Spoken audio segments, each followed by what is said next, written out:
السلام علیکم ورحمۃ اللہ وبرکاتہ۔ خلیفہ اور اس کے حواریوں کو سب سے بڑی چوٹ یہ پڑی کہ انہیں یہ اطلاع ملی کہ فوج نے سلطان ایوبی کے مقابلے میں آنے سے انکار کر دیا ہے۔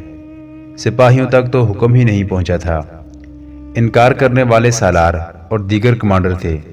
کمانڈروں میں کچھ ایسے تھے جو امراء کے پروردہ تھے۔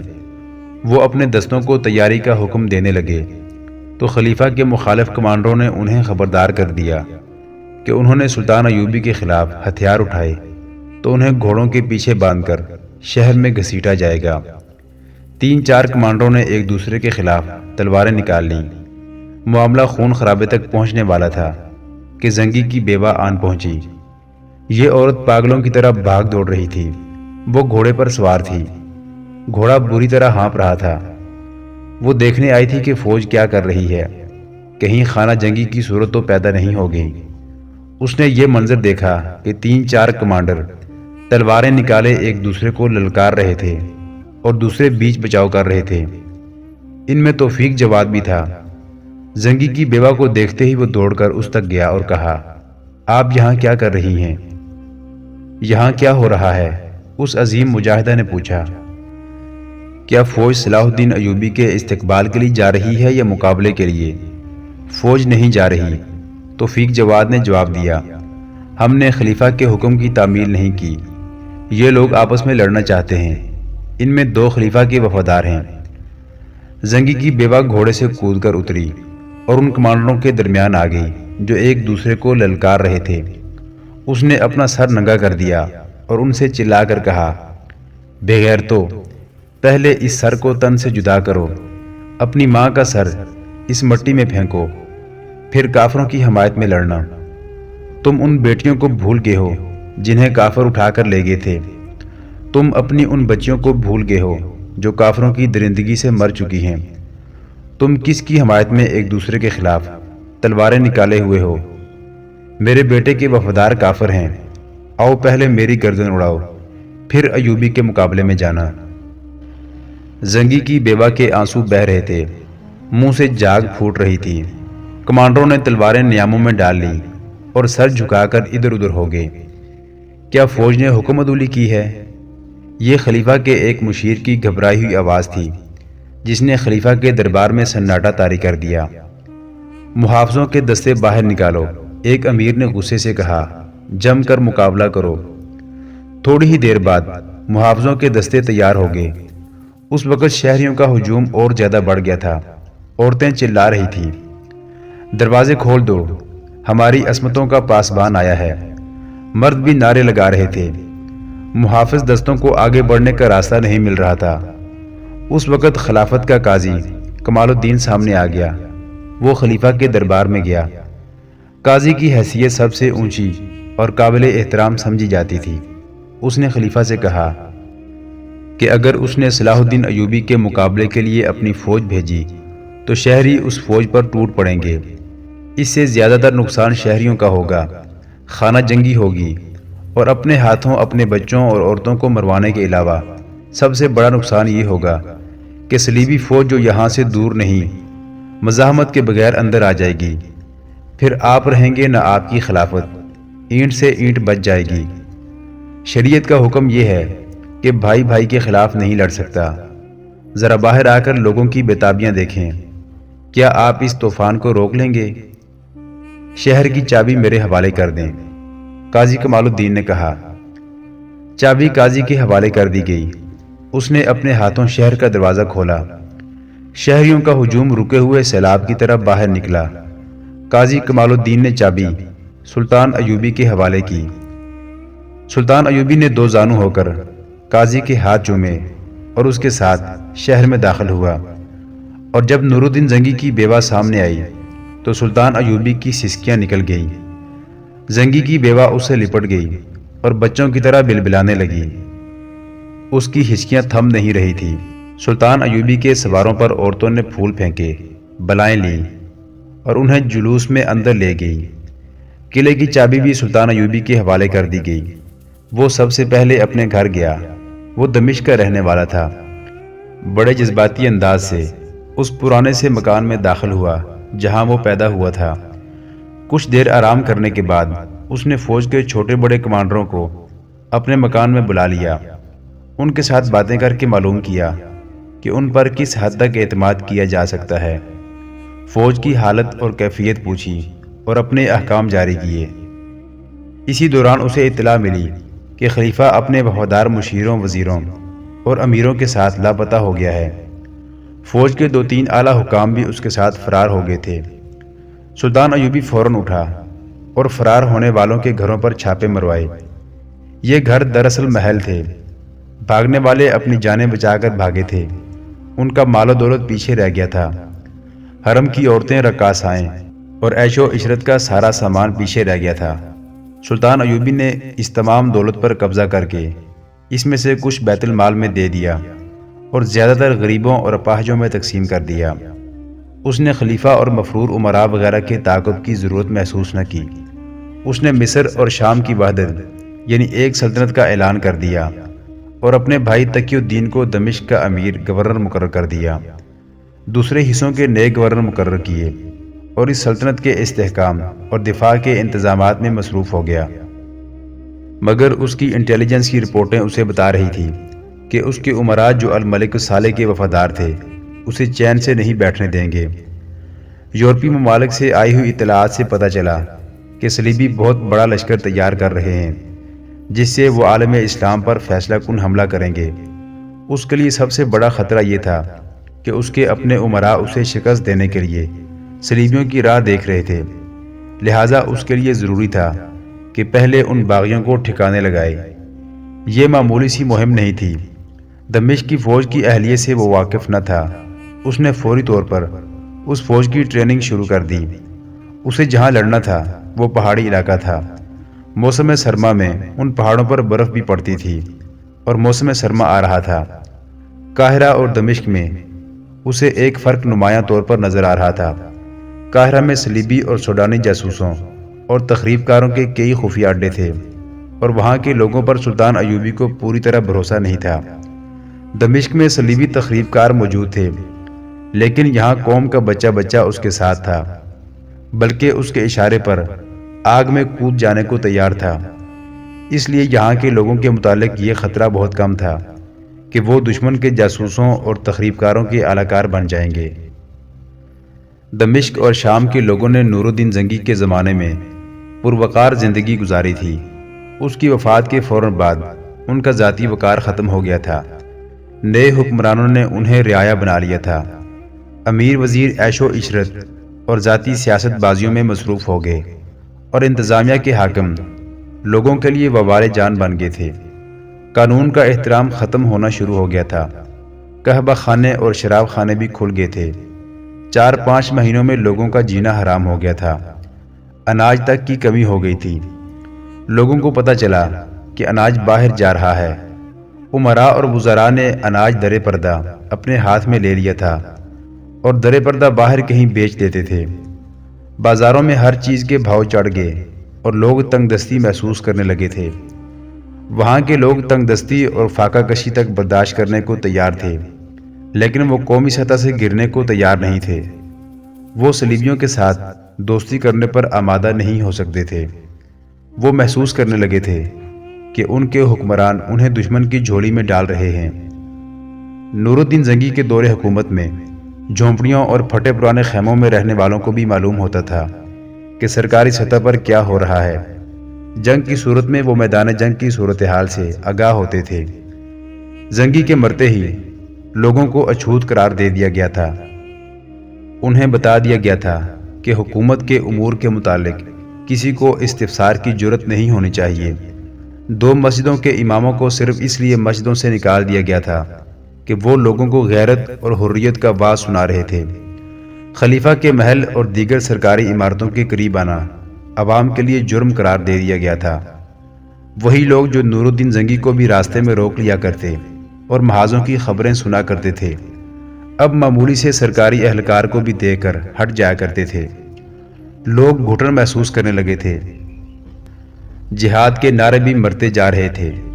نعرے تو مر سکتے ہیں، جذبے اتنی جلدی نہیں مرا کرتے۔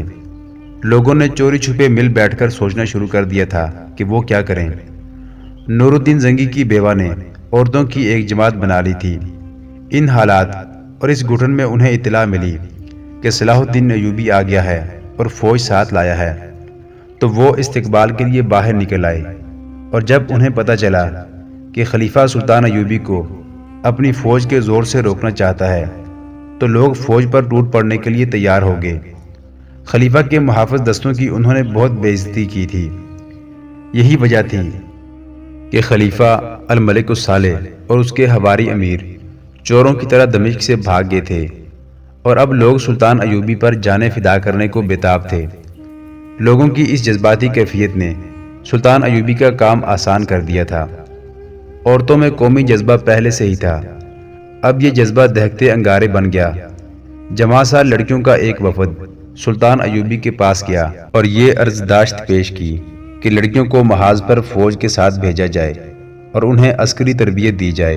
وہ زخمیوں کی مرہم پٹی کے علاوہ لڑنا بھی چاہتی تھی۔ سلطان ایوبی نے ان کے جذبے کو سراہتے ہوئے کہا، مجھے جس روز تمہاری ضرورت پڑی تمہیں گھروں سے نکال لوں گا۔ ابھی تمہارا محاذ گھر ہے، میں تمہیں گھروں کا قیدی نہیں بنانا چاہتا۔ اگر تم مائیں ہو تو بچوں کو مجاہد بناؤ، اگر تم بہنیں ہو تو بھائیوں کو اسلام کے پاسبان بناؤ۔ میں تمہاری عسکری تربیت کا بندوبست کروں گا، مگر یہ نہ بھولنا کہ تمہیں گھروں کا نظام سنبھالنا ہے۔ ایسی چند اور باتیں کر کے اسے جیسے کچھ یاد آ گیا ہو، اس نے کہا، ایک محاذ اور ہے جس پر تم کام کر سکتی ہو۔ تم نے سنا ہوگا کہ ہم نے خلیفہ کے محل اور امیروں، وزیروں اور حاکموں کے گھروں سے بہت سی لڑکیاں برآمد کی ہیں۔ ان کی تعداد 2-3 نہیں، 200-300 ہے۔ ہم نے انہیں آزاد کر دیا تھا۔ وہ یہیں کہیں شہر میں یا گرد و نواح میں ہوں گی۔ معلوم نہیں کہ وہ کہاں کہاں کی رہنے والی تھیں اور اب کہاں کہاں خراب ہوتی پھر رہی ہیں۔ میں ان ذرا ذرا سے مسئلوں کی طرف توجہ نہیں دے سکتا۔ میرے سامنے بڑے بڑے اونچے پہاڑ کھڑے ہیں۔ میں یہ کام تمہارے سپرد کرتا ہوں کہ لڑکیوں کو تلاش کرو۔ ان میں بہت سی ایسی ہوں گی جنہیں خرید کر یا اغوا کر کے حرموں میں داخل کیا گیا ہوگا۔ اب ان کا مستقبل یہی ہے کہ وہ خفیہ کہبہ خانوں میں چلی جائیں گی، سرائے میں مسافروں کی خدمت کریں گی اور ذلیل و خوار ہوتی پھریں گی۔ ان کے ساتھ کوئی شادی نہیں کرے گا۔ انہیں ڈھونڈو اور ان میں کھوئی ہوئی عزت اثر نو پیدا کر کے ان کی شادیوں کا انتظام کرو۔ لڑکیوں نے اس مہم کا آغاز کر دیا۔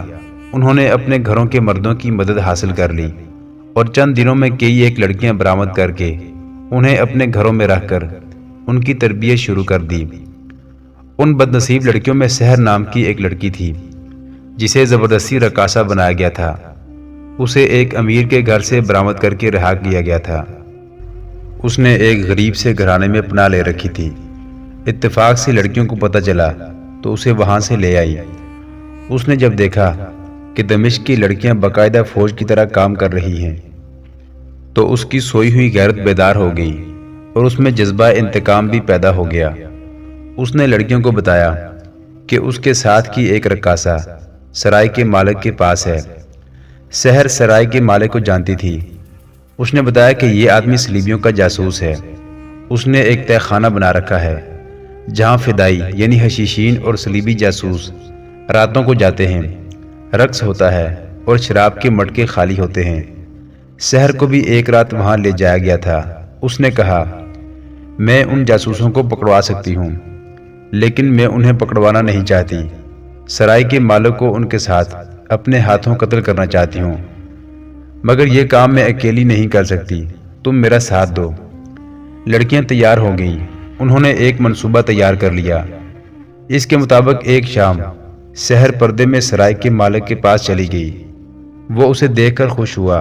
سحر نے کہا، میں فوراً تمہارے پاس پہنچ جاتی، لیکن شہر میں پکڑ دھکڑ ہو رہی تھی۔ مجھے ڈر تھا کہ میں تمہارے پاس آئی تو تم بھی پکڑے جاؤ گے۔ میں ایک غریب سے گھرانے میں یتیم لڑکی بن کر چھپی رہی۔ اب حالات صاف ہو گئے ہیں، تم پر کسی نے شک نہیں کیا، اس لیے تمہارے پاس آ گئی ہوں۔ سرائے کا مالک اسے اپنی رقاصہ کے پاس لے گیا۔ وہ بھی بہت خوش ہوئی۔ اس شام کے بعد وہ چند راتیں وہیں رہی۔ اس نے دیکھا کہ خلیفہ اور عیاش امراء کے چلے جانے اور سلطان ایوبی کے اتنے سخت احکام کے باوجود سرائے کے تہہ خانے میں رونق وہی تھی۔ اس میں کوئی فرق نہیں آیا تھا۔ مسافر اپنے کمروں میں سو جاتے تھے تو تہ خانے کی دنیا آباد ہو جاتی تھی۔ وہاں اب بھی صلیبی جاسوس اور فدائی آتے تھے۔ سحر ان کا دل لبھاتی رہی اور راتوں کو ناچ دی اور انہیں شراب پلاتی رہی۔ یہ لوگ مسافروں کے بحروب میں سرائے میں آتے تھے۔ سحر نے یہ بھی دیکھ لیا تھا کہ رات کو سرائے کے باہر پہرے کا انتظام بھی ہوتا ہے تاکہ کوئی خطرہ نظر آئے تو تہ خانے تک قبل از وقت اطلاع پہنچا دی جائے۔ سحر کو وہاں قید کر لیا گیا تھا۔ وہ اکیلی باہر نہیں جا سکتی تھی۔ وہ دل پر پتھر رکھ کر وہاں ناچتی رہی۔ وہ مایوس ہو گئی تھی کہ وہ انتقام لینے آئی تھی مگر قید ہو گئی۔ اس نے کسی پر اپنی مایوسی کا اظہار نہ ہونے دیا۔ اس سے یہ فائدہ ہوا کہ وہ لوگ اس پر اعتبار کرنے لگے۔ بعض راز کی باتیں بھی اس کے سامنے کر گزرتے تھے۔ ایک رات تہ خانے کی محفل میں ایک صلیبی جاسوس نے سرائے کے مالک سے کہا، ہم ان 2 لڑکیوں سے اکتا گئے ہیں، کوئی نئی چیز لاؤ۔ سحر اور دوسری رقاصہ بھی وہیں تھی۔ دوسری رقاصہ کو تو افسوس ہوا ہوگا۔ سحر کو امید کی ایک کرن نظر آ گئی۔ سرائے کے مالک نے کہا کہ صلاح الدین ایوبی نے ایسی فضا پیدا کر دی ہے کہ اب دمشق میں کوئی اور رقاصہ یا کوئی نئی چیز نہیں مل سکے گی۔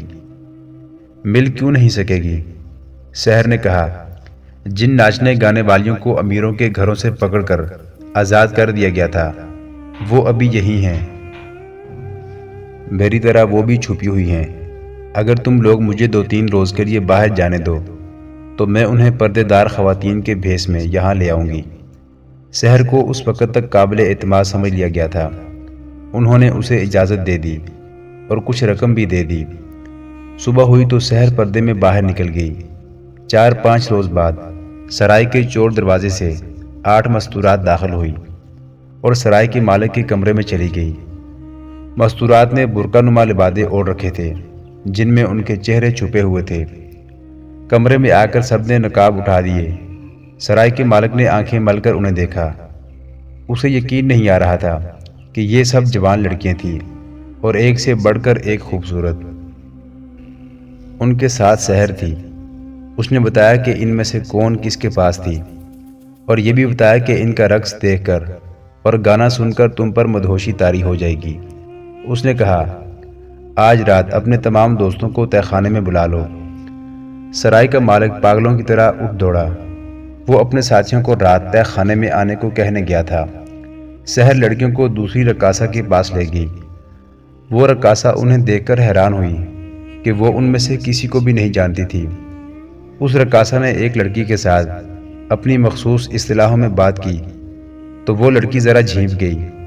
سحر نے اسے کہا، یہ ڈری ہوئی ہیں، میں انہیں زمین کے نیچے سے نکال کر لائی ہوں۔ رات کو ان کا فن دیکھ کر تم سمجھ جاؤ گی کہ یہ کون ہیں اور کہاں سے آئی ہیں۔ وہ رقاصہ مطمئن نہ ہوئی۔ اسے کچھ شک ہوتا یا نہ ہوتا، اسے یہ افسوس ضرور تھا کہ ان لڑکیوں کے سامنے اس کی قدر و قیمت ختم ہو گئی ہے۔ اس نے سحر کو اپنے کمرے میں لے جا کر کہا، معلوم ہوتا ہے کہ تمہارا دماغ خراب ہو گیا ہے۔ یہ نئی لڑکیاں ہیں اور خوبصورت بھی۔ ان کے مقابلے میں ہم دونوں بہت ہی پرانی نظر آئیں گی۔ ہماری قیمت اتنی گر جائے گی کہ یہ لوگ ہمیں پرانے سامان کی طرح اٹھا کر باہر پھینک دیں گے۔ تم انہیں کہاں سے لے آئی ہو؟ کیوں لے آئی ہو؟ تم نے بہت بڑی غلطی کی ہے۔ میں دراصل اپنی مشقت کم کرنا چاہتی ہوں، سحر نے جواب دیا۔ ان کے آ جانے سے ہم دونوں کا کام کم ہو جائے گا۔ دوسری رقاصہ اس کی یہ دلیل نہیں مان رہی تھی۔ سحر کے پاس اور کوئی دلیل نہیں تھی جس سے وہ اسے مطمئن کرتی۔ دونوں میں تکرار ہو گئی۔ دوسری رقاصہ غصے میں آ گئی اور بولی، میں سرائے کے مالک سے کہوں گی کہ یہ لڑکیاں ناچنے والی نہیں، یہ عصمت فروش لڑکیاں ہیں جنہیں اس نازک جگہ نہیں آنا چاہیے کیونکہ یہ تہ خانے کے راز کو خطرے میں ڈال سکتی ہیں۔ ان نوجوان لڑکیوں کا کیا بھروسہ؟ یہ رقاصہ بہت تجربہ کار اور چالاک تھی۔ اس نے سحر کی زبان بند کر دی، پھر بھی سحر اس کی بات نہیں مان رہی تھی۔ اس رقاصہ نے آخر یہ دھمکی دی، اگر تم انہیں یہاں سے چلتا نہیں کرو گی تو میں یہاں آنے والوں کو یہ کہہ کر یہاں آنے سے روک دوں گی کہ تم انہیں گرفتار کرانے کے لیے ان لڑکیوں کا جال پھیلا رہی ہو۔ سحر پریشان ہو گئی۔ دوسری رقاصہ غصے میں باہر جانے کو اٹھی اور دروازے کی طرف چلی۔ سحر نے بڑی پھرتی سے اپنی قمیض کے نیچے ہاتھ ڈالا اور کمر بند سے خنجر نکال کر دوسری رقاصہ کی پیٹھ میں گھونپ دیا۔ وہ زخم کھا کر گھومی تو سحر نے خنجر اس کے دل میں اتار دیا اور دانت پیس کر کہا، میں تجھے قتل نہیں کرنا چاہتی تھی، بدبخت تجھے بھی میرے ہی ہاتھوں مرنا تھا۔ اس نے اس کے کپڑوں سے خنجر صاف کیا، رقاصہ کی لاش پر اس کے پلنگ سے بستر اٹھا کر پھینک دیا اور دروازہ باہر سے بند کر کے اپنے کمرے میں چلی گئی۔ اپنے خون آلود کپڑے بدلے اور خنجر کمر بند میں اڑس کر قمیض کے نیچے چھپا دیا۔ رات سرائے کے مالک کے علاوہ 6 آدمی تہ خانے کے اس کمرے میں آئے جہاں رقص اور شراب کا دور چلا کرتا تھا۔ سرائے کے مالک نے سحر سے دوسری رقاصہ کے متعلق پوچھا تو سحر نے نفرت کے لہجے میں کہا، وہ ان لڑکیوں کو دیکھ کر جل بن گئی ہے، وہ اپنے آپ کو ان سب سے زیادہ حسین سمجھتی ہے۔ آج رات وہ یہاں نہ ہی آئے تو اچھا ہے، محفل کے رنگ میں بھنگ ڈالے گی۔ لعنت بھیجو۔ سرائے کے مالک نے کہا، کل اس سے نمٹ لوں گا، اسے پڑی رہنے دو اپنے کمرے میں۔ سحر نے ان 6 آدمیوں سے کہا، ان لڑکیوں کے پاس اچھے کپڑے نہیں ہیں، ان کا لباس تم سب کے ذمے ہے۔ آج رات وہ جن کپڑوں میں ہیں انہی میں تمہارے سامنے آئیں گی۔ انہوں نے جب لڑکیوں کو دیکھا تو بھول ہی گئے کہ انہوں نے کیسے کپڑے پہن رکھے ہیں۔ لڑکیاں چہروں سے پیشہ ور ناچنے والیاں لگتی ہی نہیں تھیں، ان کے چہرے تر و تازہ اور معصوم سے تھے، ان کے بالوں کو بھی نہیں سجایا گیا تھا، ان کی کوئی حرکت ظاہر نہیں کرتی تھی کہ یہ پیشہ ور ہیں، ان کا انداز سیدھا سادہ سا تھا۔ سحر نے انہیں کہا کہ اپنے مہمانوں کو شراب پیش کرو۔ وہ جب سراہیوں سے پیالوں میں شراب انڈیلنے لگی تو ایک آدمی نے ایک لڑکی کو چھیڑا، لڑکی بدک کر پیچھے ہٹ گئی، اس کا چہرہ لال سرخ ہو گیا۔ سحر اس آدمی نے کہا، انہیں کہاں سے لائی ہو، یہ کس کے پاس تھی؟ سحر نے کہا لگایا اور بولی، اپنا فن بھول گئی ہیں، یہ صلاح الدین ایوبی کا خوف ہے جو ان سب پر طاری ہے، ابھی کھل جائیں گی۔ صلاح الدین ایوبی۔ ایک نے طنزیہ کہا، ہمارے جال میں وہ اب آیا ہے، ہم اسے اس کے امیروں اور سالاروں سے مروائیں گے۔ اس نے اپنے ایک ساتھی کے کندھے پر ہاتھ مار کر کہا، اس کا خنجر صلاح الدین ایوبی کے خون کا پیاسا ہے، جانتی ہو نا اسے؟ یہ حسن بن صبا کی امت سے ہے، فدائی۔ اس نے ایک لڑکی کے گال پر ہلکی سی تھپکی دے کر کہا، ایوبی کا خوف دل سے اتار دو، وہ چند دنوں کا مہمان ہے۔ تھوڑی ہی دیر بعد شراب رنگ دکھانے لگی اور رقص کی فرمائش ہوئی۔ لڑکیاں سراہیوں اور پیالوں کو ادھر ادھر کرتی اور بھرتی ان 6 آدمیوں کے پیچھے ہو گئیں۔ اچانک سب نے قمیضوں کے نیچے ہاتھ ڈالے، خنجر نکالے۔ سحر نے بھی خنجر نکال لیا تھا، اس نے سرائے کے مالک پر وار کیا اور دوسریوں نے 6 آدمیوں کو پے در پہ وار کر کے لٹکا دیا۔ کسی کو بھی سنبھلنے کی مہلت نہ ملی، سحر ہر ایک پر وار پہ وار کیے جا رہی تھی، جیسے پاگل ہو گئی ہو۔ اس نے انتقام لے لیا۔ محترم ناظرین، سلطان صلاح الدین ایوبی کی زندگی کے واقعات پر مشتمل سیریز دیکھنے کے لیے چینل کو سبسکرائب ضرور کر لیں۔ گزشتہ اقساط دیکھنے کے لیے چینل پر پلے لسٹ کا وزٹ کریں۔ ویڈیو کو لائک اور شیئر ضرور کیجیے۔ کمنٹ باکس میں اللہ اکبر ضرور ٹائپ کریں۔ اللہ آپ کا حامی و ناصر ہو۔